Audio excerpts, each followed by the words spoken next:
Hola amigos, ¿cómo están? Welcome back, my friends. Got a really interesting lesson for you. This was actually a request that someone had sent to me, and I wanted to make that happen. It's taking adverbs to a new level. Now, we've learned some adverbs on the regular YouTube channel before.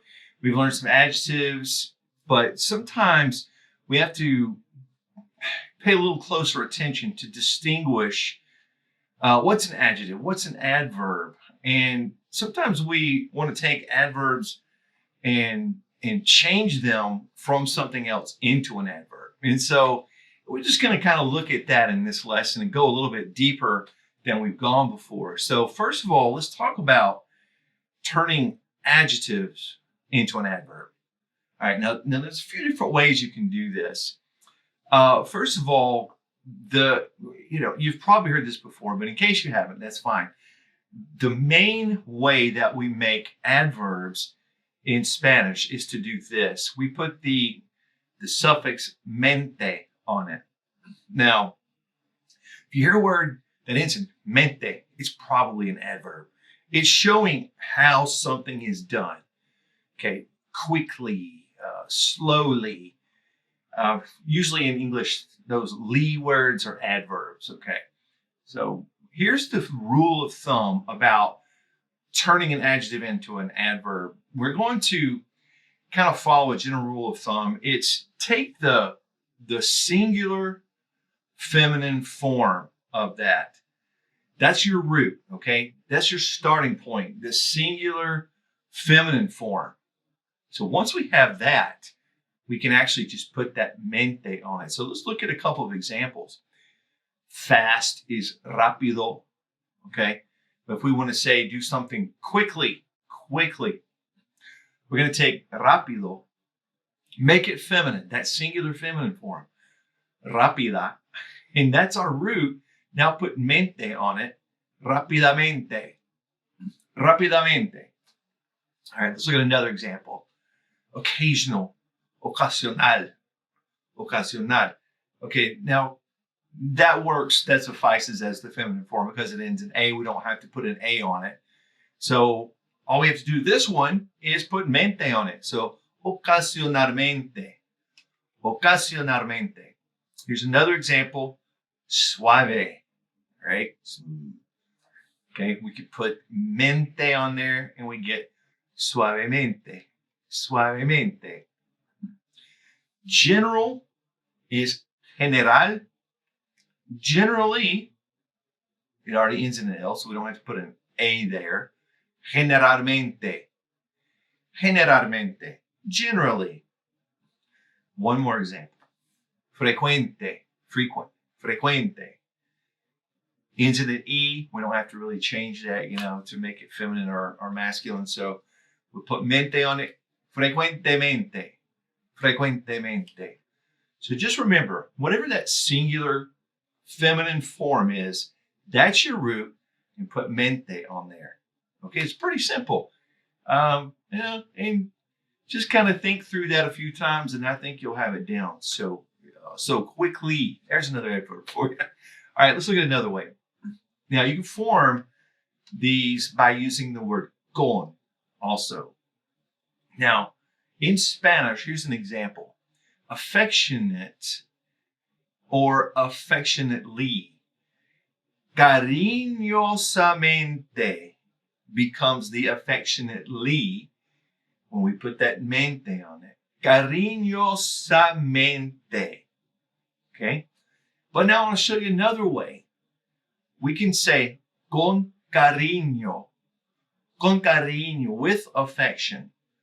Okay, so really by putting with in front of it, with affection, that kind of functions the same way as an adverb. Affectionately or with affection. It's the same way. You could do it either way. I would try both ways. Cariñosamente, con cariño.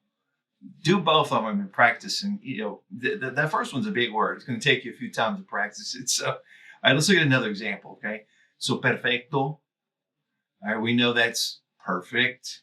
Okay, let's make it perfectly. We're going to take that feminine root, perfecta, put a mente on it, perfectamente.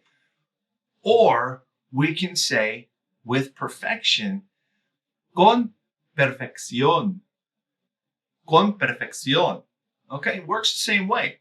You're getting the idea, I'm sure. Let's look at one more, okay?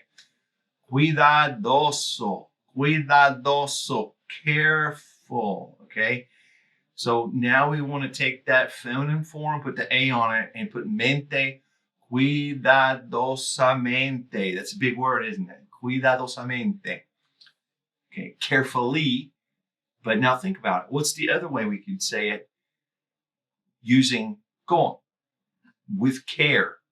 And that is cuidado. Con cuidado, with care, con cuidado. All right, so there's a couple different ways to use careful, carefully. There's several different versions of that. All right, now, friends, I'm always telling you. I got to tell you a rule, then I'm going to tell you a rule breaker. You know how I am. So we've been together for a while. All right, some adverbs are just different, okay? You got to have that list that's a little different. What I'm about to show you are adverbs that kind of stand alone. They don't really need a lot of modification to them. They stand alone as they are. All right, so let's look at a list of those. First of all, bastante. Bastante means quite. Yeah, oh, he is quite intelligent. Bastante. Okay. Also, demasiado. Demasiado. That's too, T-O-O version of too, or too much of something. Okay. Mal is badly. That can be badly on its own. Mucho, a lot. You've heard this one before, I'm sure. That can serve all by itself without modification. Also, muy, which is very, as you probably know. Never is nunca. Okay. Peor is worse. Poco, little. And then there is siempre, which is always. All right, so there's a little list to help you learn some that you don't really have to do a lot of modification to. All right, now, what about when there are two adverbs? Two adverbs, we're going to follow a kind of a rule there, okay? The first adverb does not have mente on it. The second one does, okay? The first one is going to be that singular feminine adjective form. And it's not going to have mente. You might be saying, well, wait a minute, what if I'm talking about something masculine? Okay, we're still going to use that singular feminine adjective form. And then we're going to use mente on the second one, okay? All right, so let's think about the girl told us the information slowly and clearly. All right, that's a pretty good sentence. La chica nos dijo la información lenta y claramente. Okay, so look what we did here. Lenta, slow, slowly. We don't have mente on it because we have two together. The first one's not going to have mente. We're not going to say lentamente, claramente. The first one's not going to have mente on it. The second one will. And notice both of the root in the first one and the root in the second one are both the singular feminine form. All right. So I hope that gives you a little extra information, lets you go a little deeper with adverbs and turning adjectives into adverbs. All right. Guys, thanks for hanging out with me. We really appreciate you being here on the platform with us. We just really appreciate your support, and I'm glad I can help you with learning Spanish. And I'll see you next time. And I wish for you and all your family and friends, paz y bendiciones, peace and blessings. And I'll see you soon. Hasta pronto.